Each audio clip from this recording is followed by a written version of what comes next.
आपके साथ पलक शर्मा। खबर बदायूं से है, जहां जनपद बदायूं के सिविल लाइन थाना क्षेत्र के गांव बधुइया का रहने वाला 20 वर्षीय सलीम पुत्र कल्लू आज सुबह लगभग 11 बजे बाइक पर सवार होकर बिल्डिंग की दुकान पर, आपको बता दें, मजदूरी करने जा रहा था बिल्डिंग की दुकान पर। तभी सिविल लाइन थाना क्षेत्र से बधुइया नगला शर्की रोड पर तेज रफ्तार बाइक सवार पेड़ से टकरा गया। पेड़ से टकराते ही बाइक सवार के सिर पर पुलिया में जाकर लगा है, जिसमें सलीम की मौके पर ही मौत हो गई है।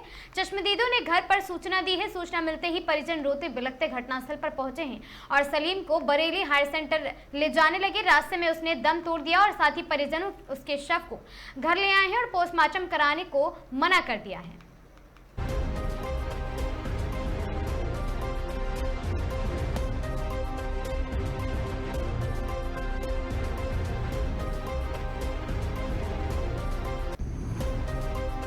खबर वाराणसी से है, जहां प्रधानमंत्री नरेंद्र मोदी 2 दिवसीय दौरे पर आएंगे। वाराणसी में प्रधानमंत्री के स्वागत की तैयारी शुरू हो चुकी है। जानकारी के अनुसार प्रधानमंत्री मोदी 28 अप्रैल को अपने संसदीय क्षेत्र में 2 दिवसीय दौरे पर रहेंगे। इस दौरान प्रधानमंत्री मोदी महिलाओं को समर्पित जनसभा को संबोधित करेंगे और साथ ही प्रधानमंत्री नरेंद्र मोदी बाबा विश्वनाथ का दर्शन पूजन भी करेंगे। आपको बता दें कि नरेंद्र मोदी वाराणसी के बरेका मैदान में जनसभा को संबोधित करेंगे। ये जनसभा 28 अप्रैल को संभावित है और ये नारी शक्ति वंदन को समर्पित होगी। इस जनसभा में 40,000 से अधिक महिलाएं शामिल होंगी। वाराणसी में हर वर्ग की महिलाओं को इस जनसभा में शामिल किया जाएगा। प्रधानमंत्री मोदी महिलाओं के बीच नारी शक्ति वंदन अधिनियम को कैसे विपक्ष में गिराया और साथ ही महिलाओं का कितना अपमान हुआ, उस बात को सामने रखेंगे।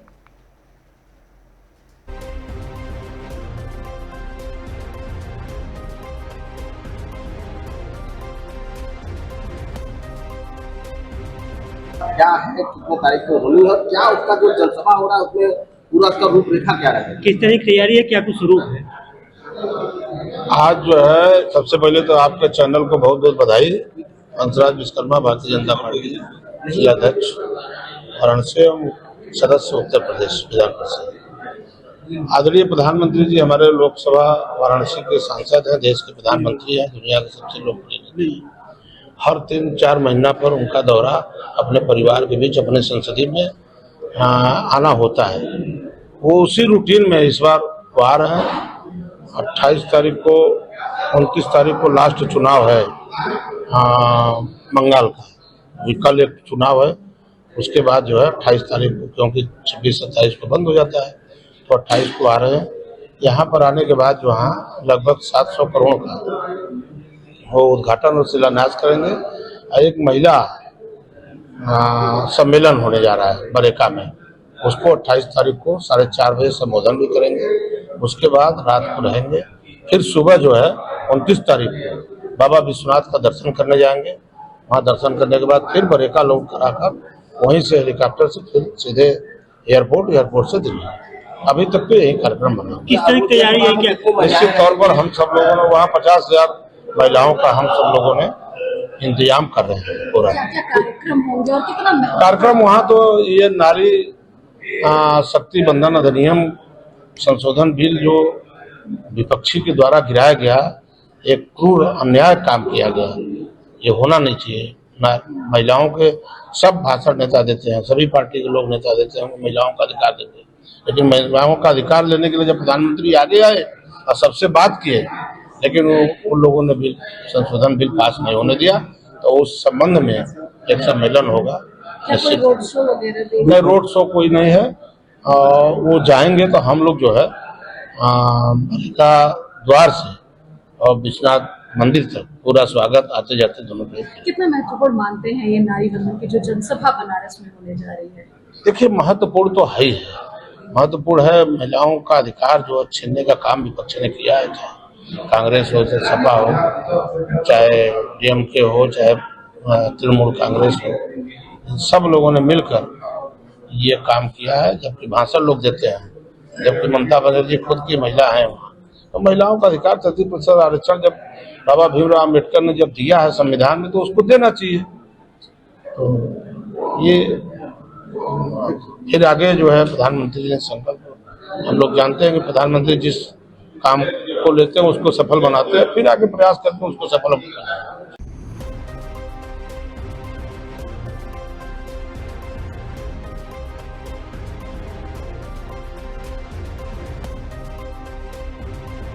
क्या है, कितने तारीख को होनी है और क्या उसका जो जनसभा हो रहा है उसमें पूरा उसका रूपरेखा क्या रहेगा? खबर कानपुर से है, जहां महिला अधिकारियों को लेकर सियासत तेज हो गई है। कानपुर में भारतीय जनता युवा मोर्चा ने समाजवादी पार्टी और कांग्रेस के खिलाफ जोरदार प्रदर्शन करते हुए अखिलेश यादव और राहुल का पुतला दहन करके अपना विरोध दर्ज किया है।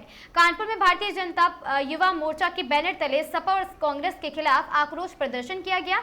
बीजेपी युवा मोर्चा के कार्यकर्ताओं का कहना है कि महिला आरक्षण के मुद्दे पर दोनों दलों का रुख महिलाओं के अधिकारियों के खिलाफ है और प्रदर्शन के दौरान कार्यकर्ताओं ने अखिलेश यादव और राहुल गांधी का पुतला दहन किया और जमकर नारेबाजी की गई है। इस दौरान बड़ी संख्या में महिलाएं भी मौजूद रही हैं, जिन्होंने महिला अधिकारियों के समर्थन में अपनी आवाज बुलंद की। बीजेपी युवा मोर्चा ने साफ कहा है कि महिलाओं के सम्मान और अधिकारों पर किसी भी तरह का समझौता स्वीकार नहीं किया जाएगा।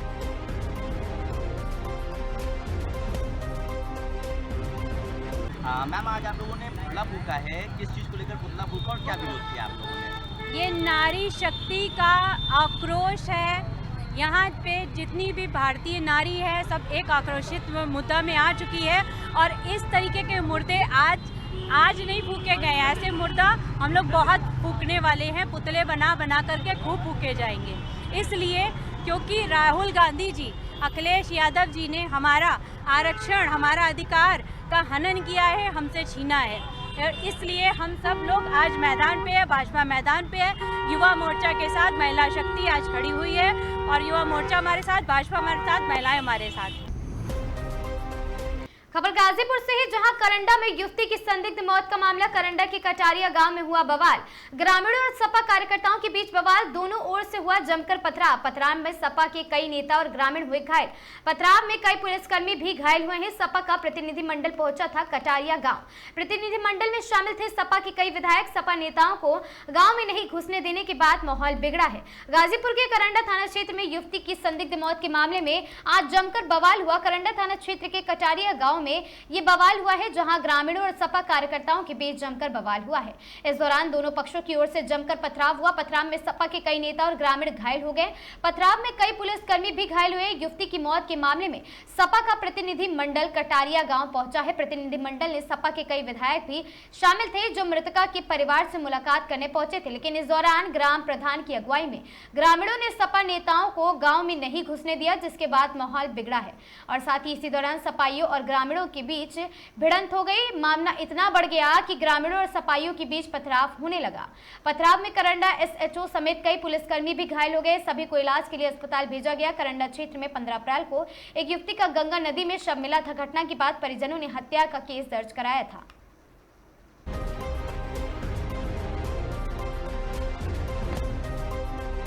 मेरा नाम शौर्या सिंह है, मैं समाजवादी पार्टी की प्रवक्ता हूँ। मैम, आज आप लोगों का डेलीगेशन जो है ये कटरिया गांव में आया हुआ था, क्या हुआ, क्या बताएंगे, क्या बात?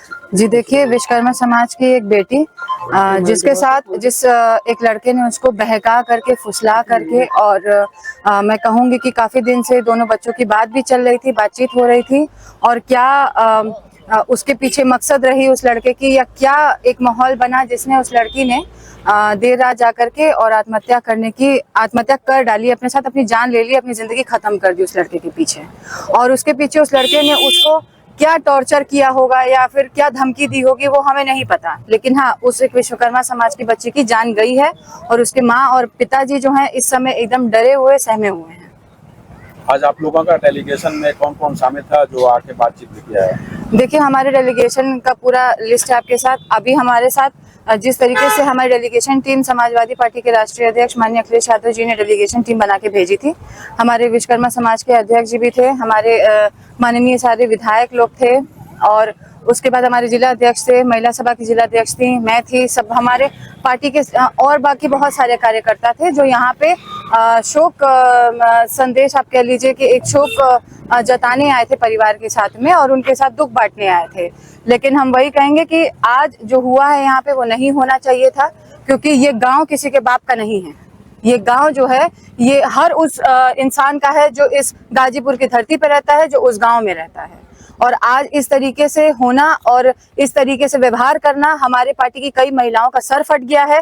मेरे खुद के पीठ में 4 जगह चोट लगी है। ये कंचन जी हैं, इनको पत्थर लगा है, और भी सारे लोग जो है वो मेडिकल ट्रीटमेंट के लिए गए हैं। अगर यहाँ पे हम आए हैं, किसी के घर में हम जाके अगर संवेदना प्रकट करना चाहते हैं, उसको आर्थिक कुछ सहायता करना चाहते हैं, तो भी वो इन गाँव वालों से बर्दाश्त नहीं हुआ। फिर क्या हुआ? फिर ये हुआ कि हम लोग वहां बैठे थे, हम लोग धरना दे रहे थे। धरना क्यों देना पड़ा? धरना इसलिए देना पड़ा क्योंकि हमारे जितने डेलीगेशन टीम थी उन लोग को नहीं जाने दिया जा रहा था पीड़ित परिवार से मिलने के लिए। हम लोग क्या करते, हम लोग बस जाते, पीड़ित परिवार से मिलते, और उसके बाद आज उस माँ की ये स्थिति है कि मैं कल भी गई थी, उसकी माँ मुझे पकड़ के बैठी थी, जाने नहीं दे रही थी। वो अपनी बेटी मेरे अंदर देख रही थी और वो मुझे जाने नहीं दे रही थी। उस परिवार की ऐसी स्थिति थी, और आप लोग वहां पे बैठ करके और हम लोग को वहां मिलने नहीं दिए। जब और यहाँ तक कि पुलिस प्रशासन से भी हमें कोई सिक्योरिटी नहीं मिली। वहां महिलाएं थी जिनके साथ धक्का मुक्की हुई, बदसलूकी हुई, दुपट्टा तक मेरा खींचने की कोशिश की गई, लेकिन किसी भी पुलिस वाले ने आगे आकर के हमारी सहायता नहीं की है। मैं थूकती हूँ ऐसी पुलिस प्रशासन के ऊपर, मैं थूकती हूँ ऐसे लोग गाँव के ऊपर और ऐसे लोगों के ऊपर जो जाति विशेष को लेकर के आज एजेंडा बना रहे। मैं खुद एक ठाकुर समाज की बेटी हूँ। ये कौन से ठाकुर समाज के रखवाले यहाँ पे बैठे हुए हैं जो यहाँ महिलाओं के ऊपर ईंटा और पत्थर चलाते हैं? आपने एक ठाकुर महिला के ऊपर ईंटा और पत्थर चलाया है, क्या मैं आपकी बहन बेटी नहीं थी? इसका जवाब कौन देगा? खबर हरदोई से है, जहां पाली सहजनपुर नगर मार्ग पर बुधवार शाम एक सड़क हादसा हो गया, जिसमें बाइक फिसलने से अधेड़ व्यक्ति घायल हो गया, जबकि बाइक चला रहा उसका पुत्र हेलमेट पहने होने के कारण बाल बाल बच गया। जानकारी के अनुसार पाली क्षेत्र के सैलानी गांव निवासी लकी अपने पिता राम गोपाल के साथ फर्रुखाबाद जनपद के मोहम्मदाबाद में रिश्तेदारी में आयोजित शादी समारोह में शामिल होकर लौट रहे थे। इसी दौरान बुधवार करीब शाम 7 बजे पाली सहजनपुर नगर मार्ग पर बाइक चलते समय लकी को अचानक झपकी आ गई बाइक चलाते वक्त, जिससे बाइक अनियंत्रित होकर फिसल गई। हादसे में लकी हेलमेट पहने होने के कारण सुरक्षित बच गया, लेकिन पीछे बैठे उसके पिता राम गोपाल घायल हो गए। घटना के बाद मौके पर पहुंचे राहगीरों ने तत्काल एम्बुलेंस को सूचना दी। सूचना पर पहुंची एम्बुलेंस की मदद से घायल को प्राथमिक स्वास्थ्य केंद्र पाली पहुंचाया गया, जहां उसका उपचार जारी है। स्थानीय लोगों ने बताया कि यदि युवक ने हेलमेट ना पहना होता तो हादसा और गंभीर हो सकता था। नाम रखिए, हम शादी से होके आ रहे थे। कहाँ गए थे तुम? हम मोहम्मदाबाद। क्या नाम है तुम्हारा? लकी। हम शादी में गए हुए थे, वहाँ से आते समय हमारी यहाँ पे झपकी लगी, या हमारा हैंडल का पिछला पहिया फिसल गया और हम कंधे जाके गिर गए, और हमारे पिताजी को चोट लगी। हमारे हेलमेट लगा हुआ तभी हमें चोट नहीं लगी। पिताजी का क्या नाम है? राम गोपाल। तो बारात में गए हुए थे? बारात में गए हुए थे। वापसी में ही हुआ? वापसी में हुआ। तुम्हारा कौन गाँव पड़ता? सलोनी। शाहजहांपुर के कलान थाना क्षेत्र के गया दारा नगर गांव में जमीन और तालाब के विवाद को लेकर एक व्यक्ति पर जानलेवा हमला किया गया। खेत से घर लौट रहे जयवीर 45 वर्षीय पुत्र भानु प्रताप को गांव के कुछ लोगों ने पहले ट्रैक्टर से टक्कर मारने की कोशिश की, लेकिन वह बच निकले। इसके बाद हमलावरों ने फायरिंग कर दी, जिसमें उनके गोली सिर के जाकर लगी है। गंभीर रूप से घायल जयवीर को पहले उसावा सामुदायिक स्वास्थ्य केंद्र ले जाया गया, जहां हालत नाजुक होने पर अस्पताल बदायूं भेजा गया। और साथ ही परिजनों का आरोप है कि जमीन और तालाब को लेकर गाँव में लंबे समय से विवाद चल रहा था। इस संबंध में कई बार शिकायतें भी भेजी गई, लेकिन कार्रवाई नहीं हुई। घटना के बाद परिवार में दहशत है और पुलिस आरोपियों के खिलाफ सख्त कार्रवाई की मांग कर रही है।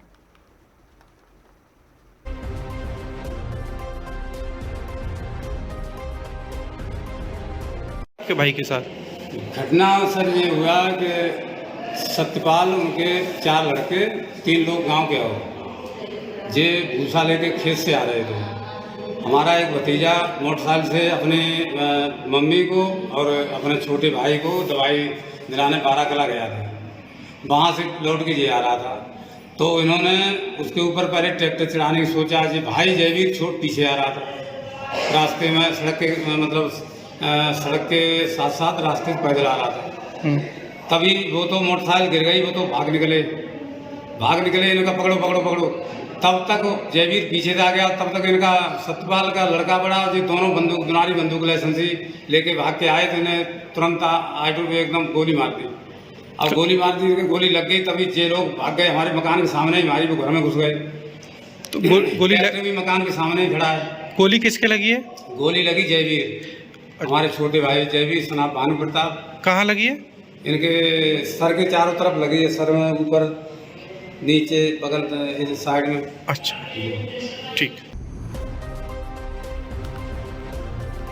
खबर वाराणसी से है, जहां एक दिवसीय दौरे पर आपको बता दें वाराणसी पहुंचे पूर्व राज्य मंत्री सुनील भराला ने नारी शक्ति बंधन अधिनियम को लेकर विपक्ष पर हमलावर नजर आए। बातचीत के दौरान सुनील भराला ने बताया कि जिस तरह से विपक्ष ने नारी का सम्मान नहीं दिया, इस कारण सदन में नई बंधन अधिनियम पारित नहीं हो सका।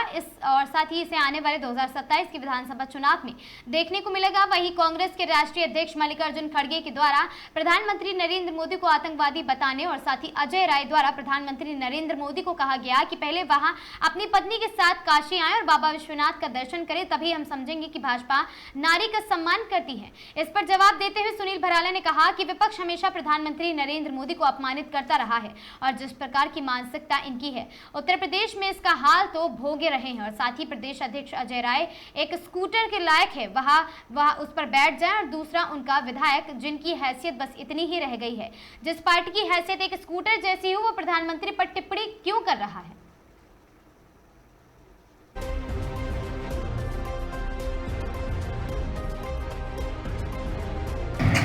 आज काशी दौरा और साथ में कहा जाए कि नारी शक्ति बंधन अधिनियम को लेकर के तमाम विपक्ष जो है हमलावर है, तमाम आरोप लगा रहे हैं कि भाजपा जो है महिला की कभी ऐसी हुई नहीं है। इसको लेकर के आप क्या कहेंगे? आज मैं सबसे पहले काशी भगवान जी के और शंकर जी भगवान जी के दर्शन करें और फिर चंदौली में जो आज विराट ब्राह्मण सम्मेलन था उसमें मैंने सहभागिता की है और वहीं से मैं चंदौली के उस ब्राह्मण विराट सम्मेलन से आया हूँ आपके बीच में अभी काशी नगरी में। और यहाँ जिस प्रकार से आज देखने को मिल रहा है और नारियों का जो गुस्सा है विपक्ष के खिलाफ, वो बहुत बड़ी एक चुनौती है और निश्चित रूप से इस चुनौती को विपक्ष को बड़ा सामना करना पड़ेगा। आज प्रदेश अध्यक्ष कांग्रेस के प्रदेश बकायदा प्रेस वार्ता करके प्रधानमंत्री को एक तरह से कहा जाए कि चैलेंज देने का काम किया है कि जिस तरह से मैं अपनी पत्नी को बैठ करके प्रेस वार्ता कर रहा हूँ, उस तरह खुद प्रधानमंत्री यशोदाबेन को लेकर के काशी दौरा करके दर्शन पूजन कर रहे, तो माना जाए कि वो नारी सम्मान करते हैं। क्या किस तरह किस रूप में देख रहे हैं इसको? देखिए, मैंने अभी बताया था कि उत्तर प्रदेश के कांग्रेस के अध्यक्ष श्री अजय राय जी, पहले तो वो अपनी पार्टी की हैसियत को समझे कि वो एक स्कूटर की पार्टी है। इस समय एक प्रदेश का अध्यक्ष और एक विधायक मोना तिवारी जी हैं प्रतापगढ़ से, तो केवल 2 सीटर स्कूटर होता है और 2 सीटर उनकी आज पार्टी है।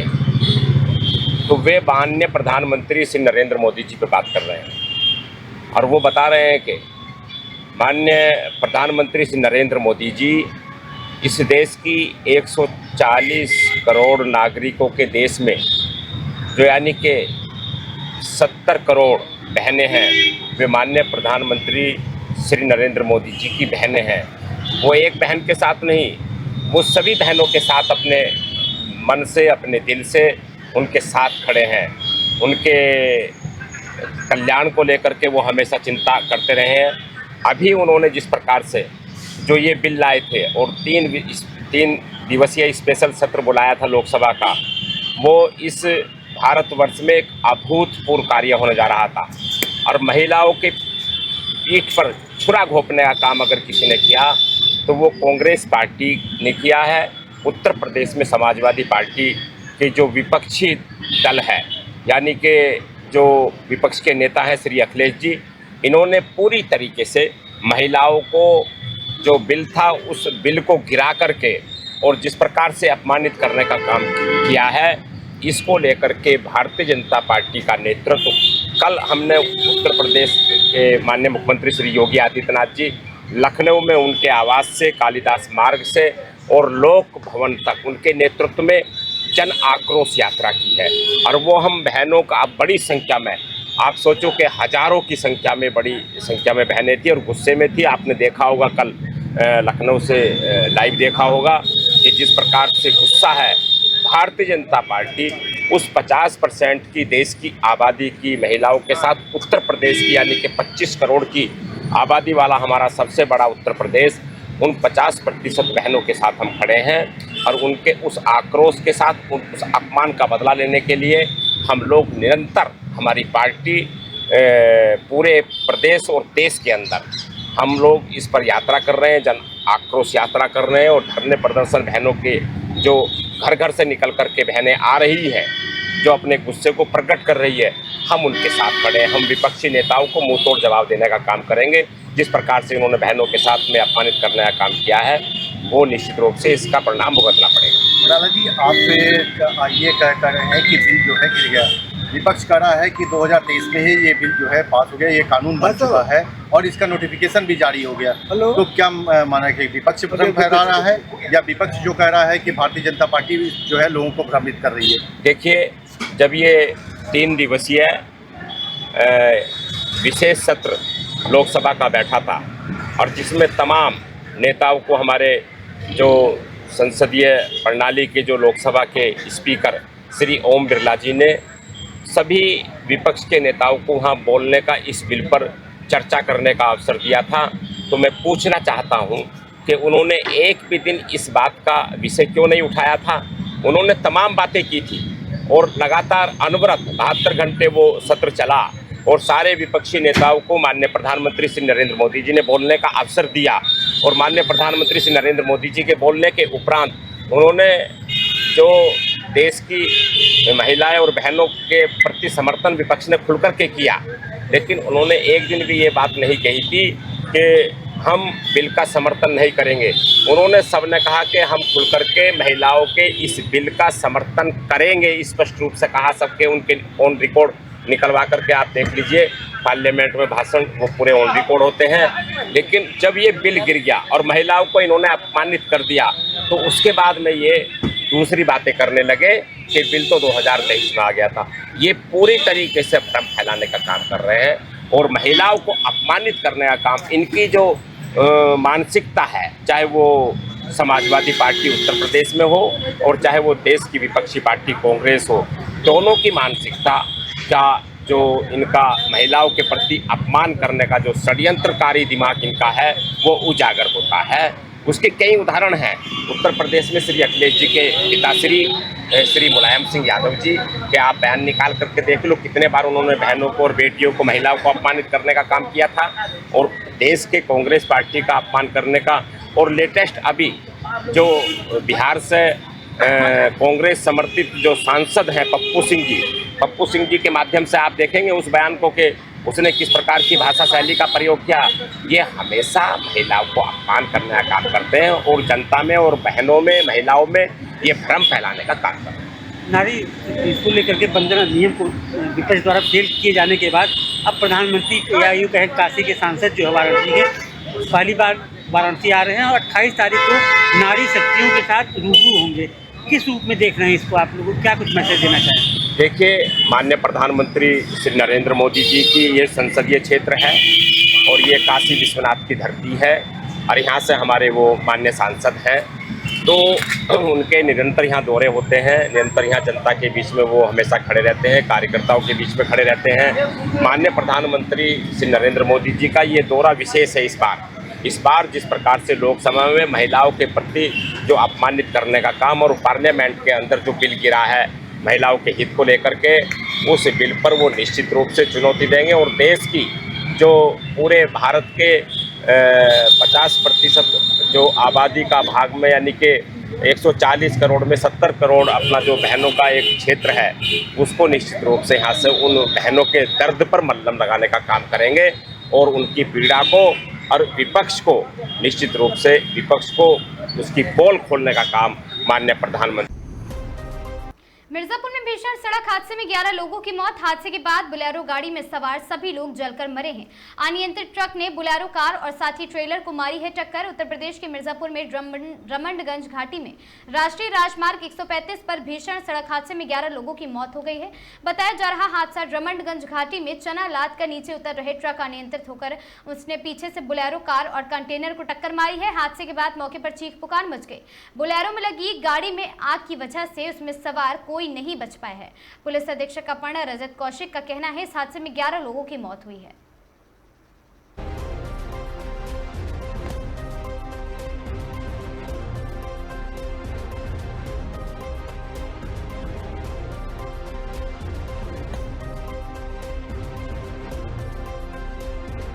क्या हुआ है पूरा मामला?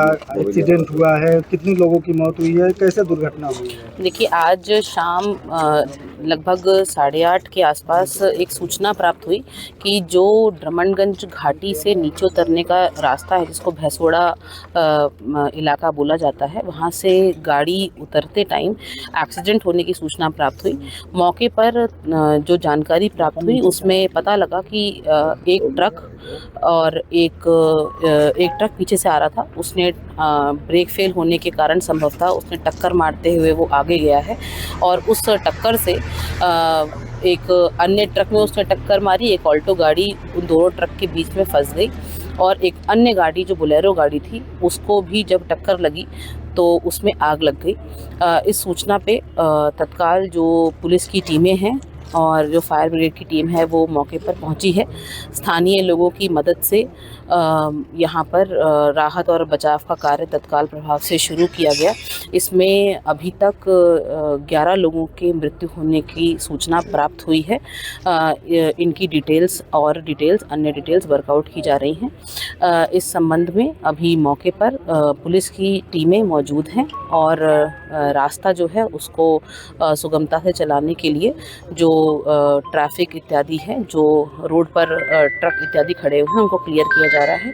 आवागमन अभी ऑल्टरनेट डाइवर्टेड रूट से सुचारू चल रहा है और अन्य विधिक कार्रवाई इसमें की जा रही है। मैम, कहाँ की गाड़ी थी जो है, कुछ लोगों की क्या पहचान हुई है? क्या कहाँ से जा रहे थे? जी, अभी पुलिस की टीमें लगातार इस पर काम कर रही हैं। अभी तक की जो प्राप्त सूचना है उसमें जो ट्रक था वो एक ट्रक बिहार नंबर का है, एक ट्रक मध्य प्रदेश नंबर का है, जो ऑल्टो है वो सोनभद्र जनपद की है और जो बोलेरो गाड़ी थी वो मिर्ज़ापुर जनपद की है। ऐसी सूचना हमें प्राप्त हुई है। कुछ नंबर की डिटेल्स हमें मिल चुकी हैं। उनके परिजनों से संपर्क पुलिस स्थापित कर रही है। आगे की कार्रवाई। मुगलसराय शहर कांग्रेस कमेटी की नेहरू पार्क में पहलगाम हमले के शहीदों को कैंडल जलाकर श्रद्धांजलि दी गई। इस दौरान बड़ी संख्या में कांग्रेस कार्यकर्ता और स्थानीय लोग उपस्थित रहे। शहर कांग्रेस कमेटी के अध्यक्ष ब्रजेश गुप्ता ने कांग्रेस और साथ ही केंद्र सरकार पर आतंकवादियों के खिलाफ ठोस कार्रवाई न करने का आरोप लगाया केंद्र सरकार के खिलाफ। उन्होंने कहा कि पहलगाम हमले में 26 लोगों की मौत हुई थी और 20 लोग घायल हुए थे, लेकिन दोषियों पर अब तक सजा नहीं मिली है। गुप्ता ने मांग की है कि इस घटना में मारे गए लोगों को शहीद का दर्जा दिया जाए। पीसीसी सदस्य अकील अहमद बाबू ने भाजपा सरकार को आतंकवाद के मुद्दे पर विफल बताया। उन्होंने संसद हमला और साथ ही वहां पर अध्यक्ष धाम हमला और साथ ही मुफ्ती रुबिया अपहरण कांड और साथ ही पुलवामा हमले का हवाला देते हुए कहा कि इन घटनाओं में सरकार की कमजोरी उजागर हुई है।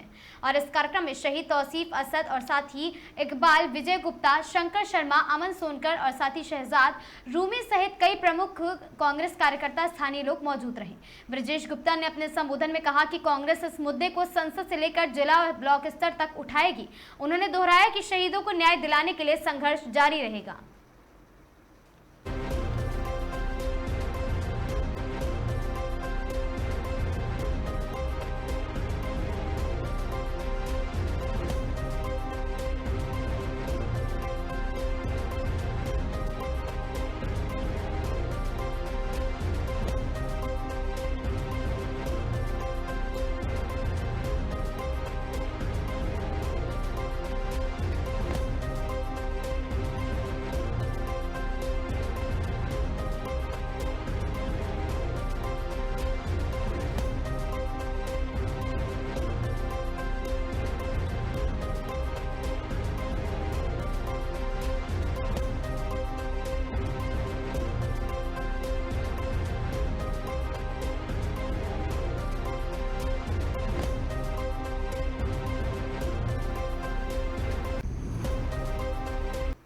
इस वक्त की एक और बड़ी खबर है जसपुर से, जहां आपको बता दें कि जनपद ऊधम सिंह नगर के सामने निकल कर आ रही, जहां जनपद के जसपुर नगर में जसपुर अफजलगढ़ मार्ग पर एक सूत मिल और साथ ही पुलिस चौकी के समीप स्थित टीआरसी गेस्ट हाउस प्रांगण में एक मीटिंग का आयोजन किया गया, जिसमें जनपद चंपावत भ्रमण के दौरान प्रथम बार जसपुर पहुंचे संस्कृत भाषा में शपथ लेने वाले कैबिनेट मंत्री भरत सिंह चौधरी का भाजपा कार्यकर्ताओं ने फूलमाला पहनाकर गर्मजोशी के साथ स्वागत किया। वहीं इस संबंध में खाद्य मंत्री भरत सिंह चौधरी ने सम्मान के लिए कार्यकर्ताओं का आभार व्यक्त किया और बताया कि वह आज जसपुर पहुंचे हैं, जहां उनके संबंधित विभाग खाद्य विभाग और साथ ही ग्रामोद्योग विभाग को तराशेंगे और साथ ही विभागों की पड़ी संपत्तियों का जायजा भी लेंगे और अधिकारियों को बताया कि अपने कार्यकर्ताओं को आह्वान कर भारतीय एवं प्रदेश सरकार की गरीबों को दी जाने वाली जन कल्याणकारी योजनाओं प्रत्येक पात्र एवं गरीब तक पहुंचाएं, उसका लाभ दिलाने के लिए कहा और यह बताया कि यदि प्रत्येक कार्यकर्ता सरकार की इस योजना को प्रत्येक जरूरतमंद तक पहुंचाने की तर्ज पर कार्य करता है तो अवश्य ही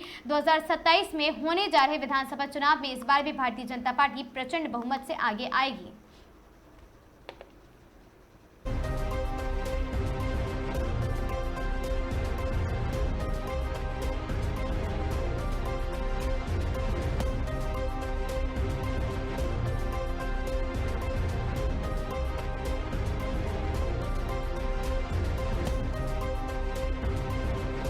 के आज चंपावत के दौरे के दौरान मुझे जसपुर में रुकने का मौका मिला। जसपुर के कार्यकर्ताओं ने भव्य स्वागत यहाँ पर किया, उसके लिए मैं उनका धन्यवाद करना चाहूँगा।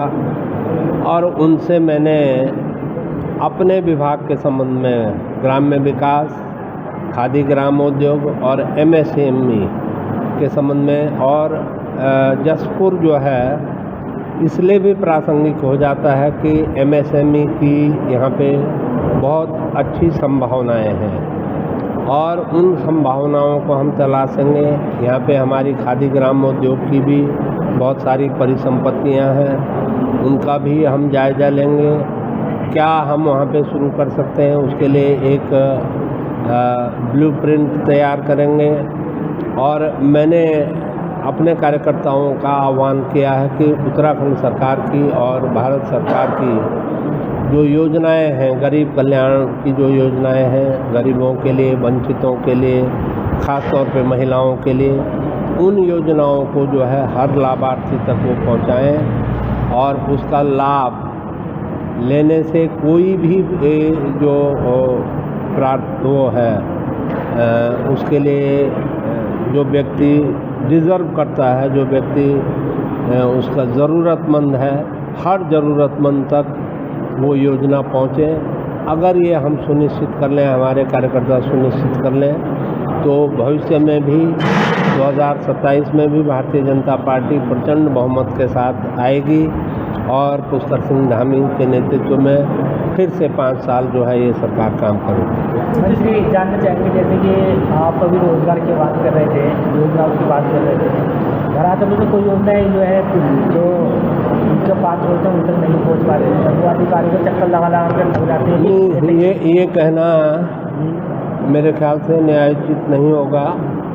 अपवाद स्वरूप एक आध मामले ऐसे हो सकते हैं कि तकनीकी वजह से किसी में कोई दिक्कत आई हो, लेकिन हर अधिकारी को ये ताकीद की गई है कि कोई भी पात्र व्यक्ति योजनाओं के लाभ से वंचित न रहे और अगर इस तरह का कोई मामला कभी हमारे संज्ञान में आता है तो निश्चित रूप से उस अधिकारी के खिलाफ कठोर कार्रवाई की जाए।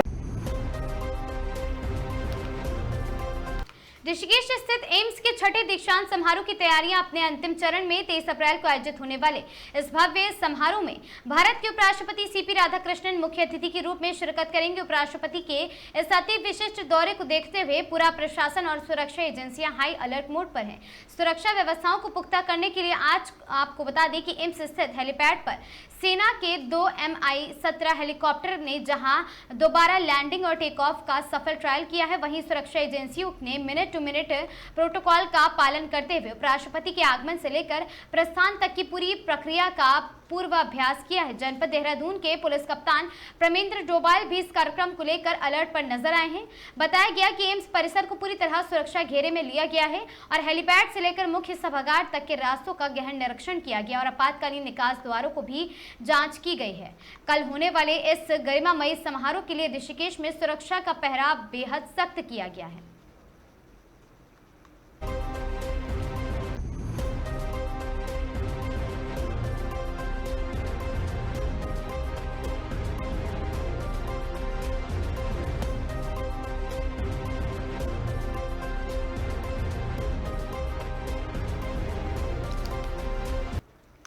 खबर जमुई से है, जहां आपको बता दें कि कार्य प्रशासन से जुड़े वरिष्ठ अधिकारियों एवं निर्माण कार्य से जुड़े मौके पर सभी लोग उपस्थित रहे हैं।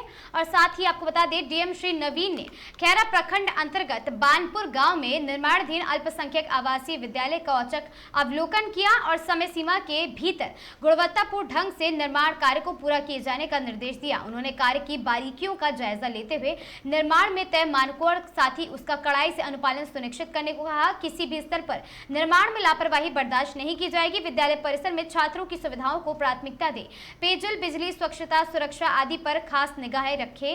और श्री नवीन ने तकनीकी अधिकारियों को नियमित रूप से साइट विजिट कर मॉनिटरिंग रिपोर्ट उपलब्ध कराने के भी निर्देश दिए हैं।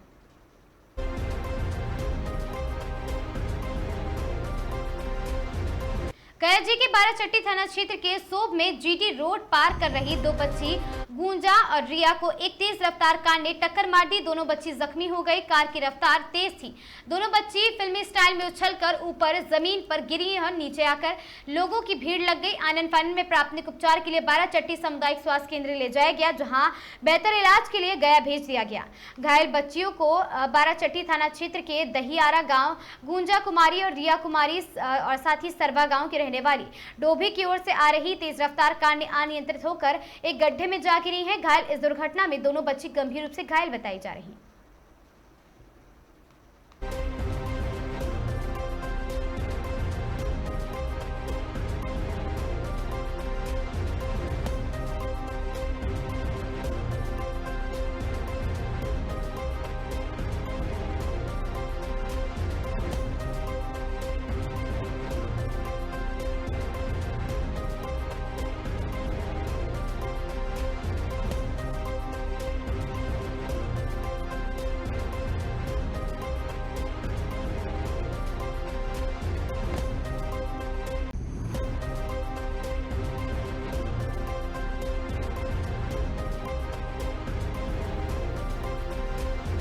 सहरसा नगर जिले के आपको बता दें बनमाई टहरी प्रखंड अंतर्गत जमाल नगर वार्ड नंबर 14 में मंगलवार को अचानक आग लग गई।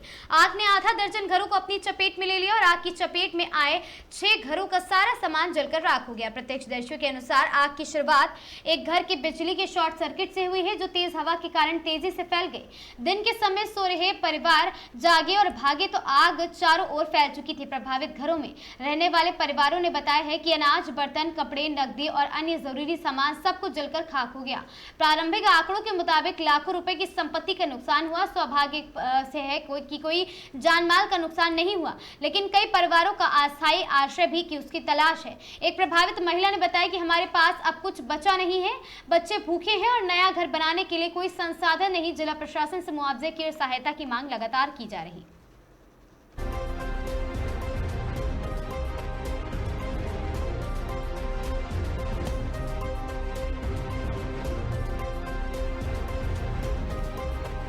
सहरसा जिले के कहरा प्रखंड अंतर्गत मोहनपुर हल्का के राजस्व ग्राम बिशनपुर में दो पक्षों के बीच जमीन विवाद का मामला चल रहा। कोर्ट में थाना नंबर आपको बता दें 214 में राम सागर स्था में जमीन की खरीद किए थे, जिस पर राम सागर ने गोतिया कोर्ट द्वारा उसमें टाइल कर दिया, तभी जमीन खाली पड़ी है। इसके बावजूद दिनेश यादव द्वारा विवाहित की जमीन की रजिस्ट्री करवा लिया और साथ ही संजीव कुमार सुमन का कहना है कोर्ट में विवादित जमीन जब टाइल चल रहा तो बिना कोर्ट में निर्णय से पहले दिनेश यादव मेरे जमीन में अवैध रूप से निर्माण करना चालू कर दिया। हमने सोनबरसा कचहरी थाने को आवेदन देकर न्याय की गुहार लगाई है। डीआईजी ऑफिस में भी लिखित आवेदन कर न्याय की गुहार लगाई है, जबकि कहरा अंचल जनता दरबार में वस्तु स्थित यथावत स्थिति बनी हुई है।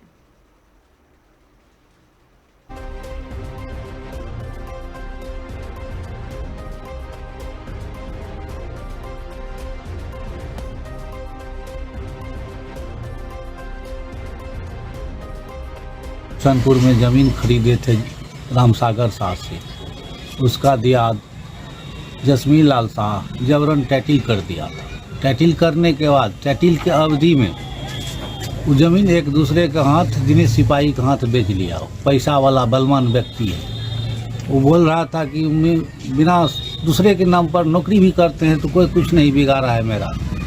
और हमारे ज़मीन के अंदर 89 खेसरा पुराना है, नया खेसरा 851, खाता पुराना 2 है उसका। चौहद्दी उसका जो है उत्तर में बलवा सीमान, दक्षिण में तरुण यादव, पूरब में जो है हीरो बाबू वगैरह, पश्चिम में रेलवे का प्रति ज़मीन, उसमें जो है टैटिल चल रहा है। जसमीन लाल ने टैटिल किया, जसमीन लाल ने बेचा ज़मीन को, और बेचने के बाद दिनेश सिपाही लिया टैटिल के अवधि में। हम लोग खरीदे थे 19 ईस्वी में, टैटिल हुआ 2020 में, और वो लोग खरीदा है जो 2022 में। एक कवाला है, एक कवाला 2025 में, जो कि टैटिल का अवधि में खरीदा है। और जबरन पड़ता है, पुलिस प्रशासन को मैनेज करता है, पैसा लेकर के ऐसे वैसे करता है, जो कि बलवान आदमी है, पैसा वाला है। 4 ठो घर में सर्विस है, 3-4 ठो बेटा है, 2 ठो बेटा है उसका, जो कि हमारे ज़मीन पर मिट्टी खुदाई करने आया था। तो उस वक्त में उसके हाथ हथियार था और उनका जो 4-5 अज्ञात व्यक्ति खदा खुने है मेरे ज़मीन के अंदर टैटिल वाला में, जो कि कोर्ट से अभी तक फैसला नहीं हुआ है, लंबित है। लंबित रहने के कारण जो है ये बलवान आदमी है, तो ऐसे में तो मेरा ज़मीन ही चला जाएगा। कोई इंसाफ नहीं होगा तो हम क्या करें, यही मेरे पास समस्या है। आपका क्या मांग है? पार्टी करके अपना जो खदा खुनवाया, अपना बालू गिरवाया, मिट्टी खोदवा के बालू गिरवाया। गिरवाने के बाद जो है वो लोग अपने बेटा को दोनों को दिया, हाथ में सामान उमान दे के वहाँ अज्ञात व्यक्ति के साथ जो खुनाया। समस्या यही है, जो टैटिल में मेरा ज़मीन हो जाएगा तो हम लेंगे, या नहीं उसका हो जाए जसमीन लाल का तो वो लेगा। हमारा यही समस्या है। जब तक निर्णय नहीं होता है कोर्ट के द्वारा, तब तक इस बीच में वो बलपूर्वक करता है। बल के कारण पैसा वाला व्यक्ति है, बलवान है, कहता है खुलेआम बिना दूसरे के नाम में धमकी देता है। दिनेश यादव लाइन में जाहिल जमींदार भी है, सुनते हैं, और बलवान है। 4-5 भाई भी है। दबंग पना वर्षा कचहरी में आवेदन दिए थे। उसके बाद कहाँ? उसके बाद जो है अभी आपसे भेंट हुई। क्या नाम है आपका? संजीव कुमार सुमन, घर शहरिया, वार्ड नंबर 9। आदमी दिनेश यादव मदन बाबू के द्वारा NBW करके जनता दरबार भेजा था। भेजने के बाद वहाँ 3 तारीख चला। 3 तारीख में CO साहब ने यह जजमेंट को यथावत लिखा। यथावत का मतलब समझाया कि जब तक टैटिल का कोई सरकारी निर्णय न हो जाए कोर्ट से, 395 केस नंबर में कोई निर्णय न हो जाए, तब तक स्थगित रहेगा। दोनों आदमी शांति प्रिय बनाए रखे, यथावत लिखा है, समाप्त कर दिया। लेकिन तब कोई सबूत नहीं दिखाया है। अभी खुलेआम घर पर आकर के हमारे यहाँ धमकी चमकी देता है। दबंग आदमी है। पुलिस में भी है, अपना बेटा भी पुलिस है, चाचा भी पुलिस है, उसका भाई भी है, अपना भी है, कन्या भी है, पुतोह भी है। इसलिए दबंगता के कारण ऐसे कर रहा है। खबर कोटा से, जहां प्राचीन जैन तीर्थों, मंदिरों एवं ऐतिहासिक धरोहरों के संरक्षण के लिए प्रसिद्ध श्री भारतवर्षीय दिगंबर जैन तीर्थ संरक्षणीय महासभा हड़ौती संभाग द्वारा 27 अप्रैल को जैन धरोहर दिवस का आयोजन किया जाएगा। कार्यक्रम की रूपरेखा निर्धारित करने हेतु बुधवार को विज्ञान नगर स्थित दिगंबर जैन मंदिर में एक महत्वपूर्ण बैठक संपन्न हुई है। संरक्षक राजमल पटौदी ने बताया कि यह आयोजन समाज में सांस्कृतिक विरासत के प्रति जागरूकता बढ़ाने और संरक्षण कार्यों को गति देने के उद्देश्य से किया जा रहा। जेके जैन ने जानकारी देते हुए 27 28 अप्रैल को प्रातः 9 बजे विज्ञान नगर मंदिर की धर्मशाला में कार्यक्रम आयोजित होगा। कार्यक्रम में महासभा के पूर्व राष्ट्रीय अध्यक्ष निर्मल कुमार जैन सेठी को वहां पर वनांजलि भी दी जाएगी और साथ ही अध्यक्ष नरेश पांडे एवं महामंत्री राकेश चापलन ने भी कहा है कि मौके पर बताया गया महासभा की यह शाखा दीर्घकालिक से प्राचीन जैन तीर्थों, मंदिरों, मूर्तियों एवं ऐतिहासिक धरोहरों के संरक्षण, सर्वेक्षण, जीर्णोद्धार और संवर्धन के लिए भी सक्रिय भूमिका निभा रही है।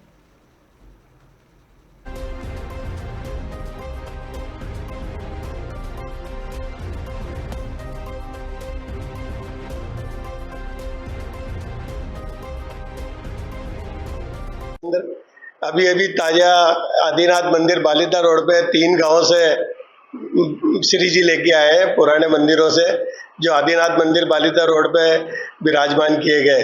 इसी तरह से ये संरक्षण समिति महासभा सभी गांवों के यहाँ से जो सेवा पूजा नहीं होती उन मंदिरों से भगवान लाके शहर में विराजमान कर रहे हैं। तो इससे और काम कर रही है महासमिति। सभी को जय जय हिंद।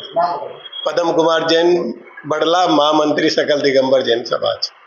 संरक्षणी महासभा आड़ोती संभाग के द्वारा ये कार्यक्रम किया जा रहा है और उसका आयोजन 27 तारीख को सुबह 9 बजे से विज्ञान नगर जैन मंदिर के जो हॉल है धर्मशाला में, उस हॉल में आयोजित किया जाएगा। उसमें सारे समाज के अध्यक्ष, मंत्री, सारे मंदिरों के जो 129 सदस्य हैं वह और यहाँ के समाज के व्यक्ति सब आमंत्रित हैं। और आप जो पत्रकार और टीवी वाले जो रिपोर्टर्स हैं उनसे भी निवेदन है कि उसमें पधारें और उसको आप कवर करें। धन्यवाद। राजमल पाटोदी, अध्यक्ष विज्ञान नगर जैन समाज। जैन समाज की सबसे बड़ी एक संस्था भारतवर्षीय तीर्थ क्षेत्र कमेटी, जो महासभा के रूप में भी है, उसके द्वारा पिछले 4 वर्षों से एक ऐसा कार्यक्रम जो पूरे देश में एक साथ 27 तारीख को प्रातः 9 बजे प्रारंभ होगा, जिसमें धरोहर, जो जैन धरोहर है जितनी भी भारतवर्ष में, उनके लिए उनका पूरा विश्लेषण, उनके बारे में सभी को जानकारी देने का कार्यक्रम पूरे भारतवर्ष में होगा। और इसकी शुरुआत केलकटा और लखनऊ से उसी दिन होगी जो पिछले 4 सालों से ये कार्यक्रम संपादित किया जा रहा है। 27 तारीख जो 27 अप्रैल है, ये जैन धरोहर के रूप में पूरे देश में इसको मनाया जाता है। इसको मनाने का जो कारण है वो इसलिए है कि जो हमारे जैन तीर्थ स्थान है, जितने भी मंदिर हैं, पौराणिक मंदिर हैं, पुराने मंदिर बने हुए हैं गांव-गांव में, और जो जगह जगह मूर्तियां मंदिरों में है, जीर्ण शीर्ण अवस्था में रखी हुई है, पूरे भारतवर्ष में उनका सर्वे किया जाता है और उनको आर्थिक सहायता देकर के पुनर्जीवित किया जाता है। जैसे एग्जाम्पल के तौर पे हमारे अभी संरक्षक परम आदरणीय श्रीमान राजमल जी साहब पाटोदी ने बताया कि इनके गांव में एक ऐसा ही मंदिर था पुराने गांव में, तो वहां पर पूरा भारतवर्षीय तीर्थ क्षेत्र कमेटी ने 2 लाख रुपए की राशि देकर और प्लस 2 लाख रुपए इन्होंने अपने सोर्स से वहाँ पे इकट्ठे किए, 4 लाख इकट्ठे करके वहाँ का जीर्णोद्धार किया। ये एक एग्जाम्पल है जो हमारे केसराई पाटन के पास में ही है वो गांव। तो वहाँ पे इस तरह से पूरे भारतवर्ष में जैन समाज के जितने भी मंदिर और मूर्तियाँ हैं उनका जीर्णोद्धार का कार्यक्रम ये किया जाता है, जिसको आज 27 अप्रैल को राष्ट्रीय धरोहर, जैन धरोहर के नाम से, जैन धरोहर दिवस के नाम से 27 तारीख को पूरे भारतवर्ष में आयोजित किया जाएगा। पिछले वर्ष करीब 400 जगह ये कार्यक्रम आयोजित किया गया था। इस वर्ष इसी को बढ़ा करके 600 जगह ये कार्यक्रम एक साथ पूरे भारतवर्ष में मनाया जाएगा। हमारे जो राष्ट्रीय अध्यक्ष गजराज जी हैं और महामंत्री श्रीमान राजकुमार जी साहब सेठी केलकटा वाले हैं, उनका पूरा भरसक प्रयास है ये जानकारी पूरे जैन समाज को दी जाए और इसमें आगे उत्तरोत्तर इतना कार्य किया जाए कि जहाँ पर मूर्तियाँ ऐसी पड़ी हुई हैं जिनका कोई वो नहीं हो रहा है, संरक्षण नहीं हो रहा है, उसको करने के लिए ये दिवस मनाया जाता है और जानकारी दी जाएगी। और 27 तारीख को ही हमारे जो 40 साल राष्ट्रीय अध्यक्ष रहे श्रीमान सेठी साहब, निर्मल कुमार जी सेठी साहब, उनकी जन्म पुण्यतिथि भी है, वो भी हम विनयांजलि के रूप में उस कार्यक्रम में मनाएंगे। इसमें पूरा कोटा जैन समाज सम्मिलित होगा और बहुत बृहत लेवल पे ये कार्यक्रम विज्ञान नगर के भवन में कराया जाएगा। कोटा विश्वविद्यालय में अखिल भारतीय अंतर विश्वविद्यालय गतका प्रतियोगिता का शुभारंभ। कोटा में पहली बार राष्ट्रीय गतका प्रतियोगिता का आगाज। भारतीय विश्वविद्यालय संघ एवं खेल और साथ ही युवा मामले विभाग भारत सरकार के संयुक्त तत्वाधान में कोटा विश्वविद्यालय में बुधवार को अखिल भारतीय अंतर विश्वविद्यालय गतका प्रतियोगिता का भव्य शुभारंभ हुआ और साथ ही कुलगुरु प्रोफेसर बीपी सरस्वत ने के निर्देशन में आयोजित इस प्रतिष्ठित प्रतिस्पर्धा में मेजबानी इस वर्ष पहली बार कोटा विश्वविद्यालय को सौंपी गई और 22 से 26 अप्रैल तक चलने वाली इस प्रतियोगिता में दिल्ली, पंजाब, हरियाणा, जम्मू कश्मीर, हिमाचल प्रदेश, गुजरात, महाराष्ट्र, तमिलनाडु, आंध्र प्रदेश, उत्तर प्रदेश, राजस्थान एवं छत्तीसगढ़ सहित देश भर के 32 विश्वविद्यालयों की 212 महिला खिलाड़ियों तथा 30 कोच व मैनेजर भी भाग लेंगे। आपको बता दें कि हाफ स्ट्राइक सिंगल सीटी स्पर्धा में पंजाबी यूनिवर्सिटी पटियाला में स्वर्ण पदक जीता है और साथ ही श्री गुरु ग्रंथ साहिब यूनिवर्सिटी रजत तथा डॉक्टर प्रीति ग्लोबल यूनिवर्सिटी एवं देवगढ़ यूनिवर्सिटी गोविंदगढ़ संयुक्त रूप से कांस्य पदक जीत रही है। पंजाब के विश्वविद्यालय को रहा दबदबा। आयोजन सचिव डॉक्टर विजय सिंह ने बताया कि प्रतियोगिता के पहले दिन फुट स्ट्राइक और साथ ही फटी सिटी टीम इवेंट में गुरु काशी यूनिवर्सिटी पंजाब ने स्वर्ण पदक अपने नाम किया है, जबकि श्री गुरु ग्रंथ साहिब यूनिवर्सिटी को रजत पदक प्राप्त हुआ है। पंजाब यूनिवर्सिटी पटियाला एवं डॉक्टर प्रीति ग्लोबल यूनिवर्सिटी जयपुर संयुक्त रूप से कांस्य पदक विजेता रही है। उद्घाटन समारोह में मुख्य अतिथि राजस्थान तकनीकी विश्वविद्यालय के कुलगुरु प्रोफेसर निमित रंजन चौधरी ने कहा कि स्वास्थ्य जीवन शैली की खेल के लिए अपहरीय और साथ ही प्रत्येक युवाओं को किसी न किसी खेल में अवश्य जुड़ना चाहिए।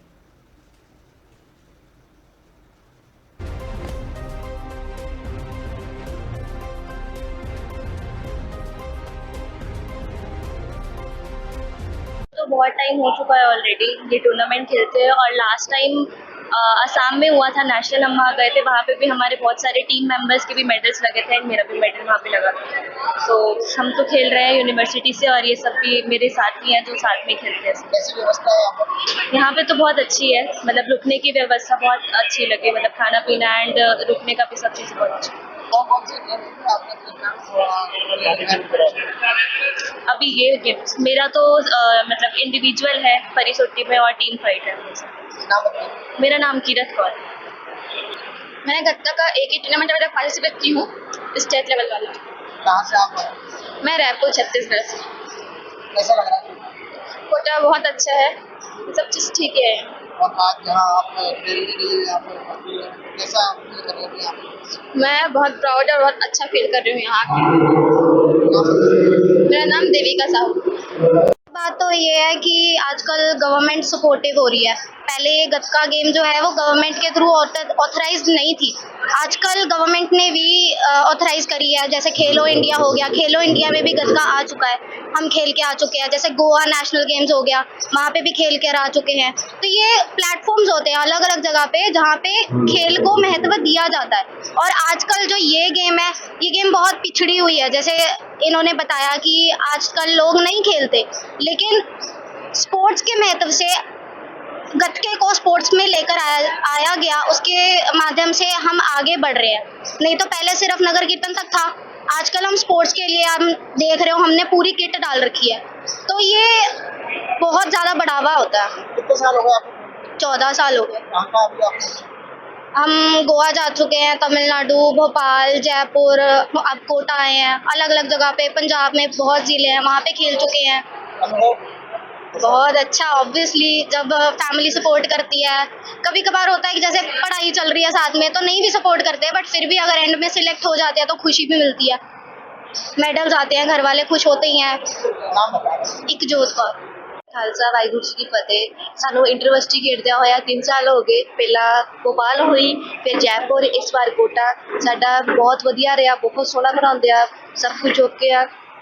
ਤੇ ਸਾਨੂੰ ਇਹਦੇ ਵਿੱਚ ਖੇਡਣਾ ਚਾਹੀਦਾ ਕਿਉਂਕਿ ਸਾਡੇ ਇਹ ਖੇਡ ਸਾਡੇ ਗੁਰੂਆਂ ਪੀਰਾਂ ਦੀ ਆ, ਬਹੁਤ ਪੁਰਾਤਨ ਖੇਡ ਆ। ਸਾਨੂੰ ਇਹਦੇ ਨਾਲ ਬੱਚਿਆਂ ਨੂੰ ਜੋੜਨਾ ਚਾਹੀਦਾ ਹੈ। ਸੈਲਫ ਡਿਫੈਂਸ ਆਉਂਦਾ ਆ, ਸਾਨੂੰ ਆਪਣੇ ਬੱਚਿਆਂ ਨੂੰ ਅੱਗੇ ਵੀ ਸਭ ਨੂੰ ਸਿਖਾਉਣਾ ਚਾਹੀਦਾ ਕਿਉਂਕਿ ਅਸੀਂ ਆਪਣੀ ਸੁਰੱਖਿਆ ਆਪ ਕਰ ਸਕਦੇ ਹਾਂ।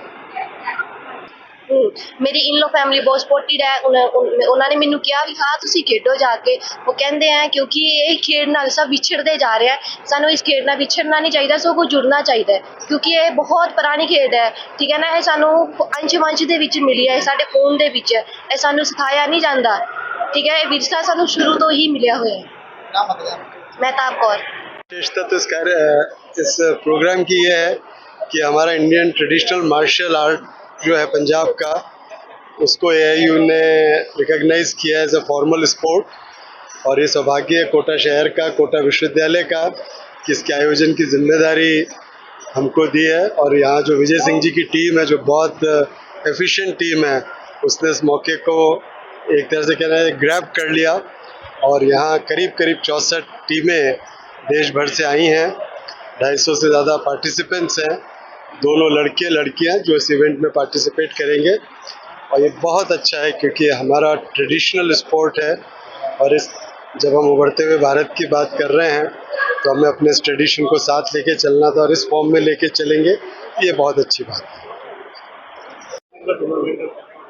गत 2 माह पहले भारतीय विश्वविद्यालय संघ ने कोटा विश्वविद्यालय को चुना, और मैं इस प्रतियोगिता को आयोजित कराने के लिए जो क्रेडिट देना चाहता हूं, या फिर जिनके निर्देशन में हुआ, प्रोफेसर हमारे विश्वविद्यालय के कुलगुरु प्रोफेसर भगवती प्रसाद सारस्वत साहब ने, कि बड़े ही कुशल निर्देशन में प्रतियोगिता संपन्न हुई।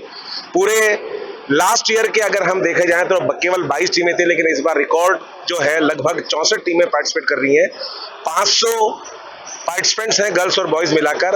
साथ ही साथ कोटा के समाज सेवी जितने भी हैं, उन सबका इस भामाशाह के रूप में हमें पूरा सहयोग मिला है, चाहे वो हम प्राइवेट कॉलेज हो, चाहे वो भाटिया साहब हो, चाहे वो बेदी साहब हो, चाहे वो हरमीत साहब हो।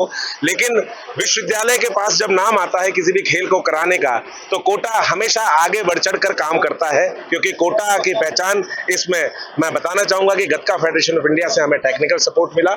उस टेक्निकल सपोर्ट के चलते ही हम इस प्रतियोगिता को 26 तारीख तक पूर्ण रूप से सफल बनाकर ही दम लेंगे।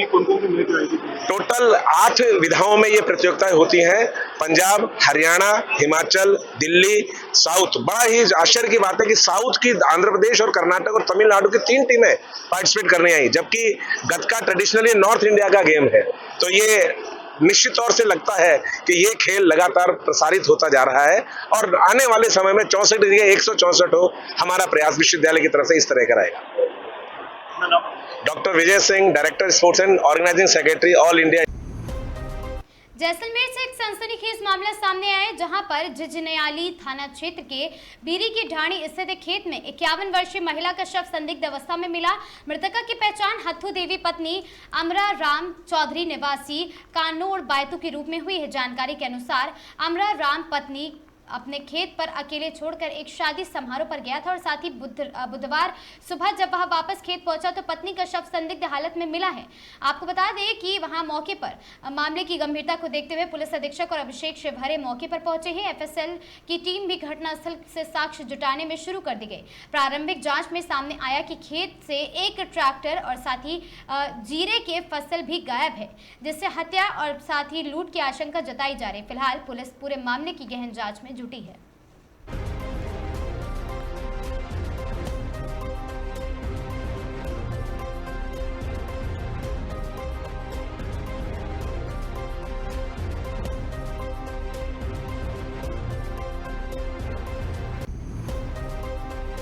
इन खबरों में आज के लिए बस इतना ही। ऐसी खबरों से लगातार जुड़े रहने के लिए बने रहें हमारे साथ और देखते रहें आगाज टाइम्स।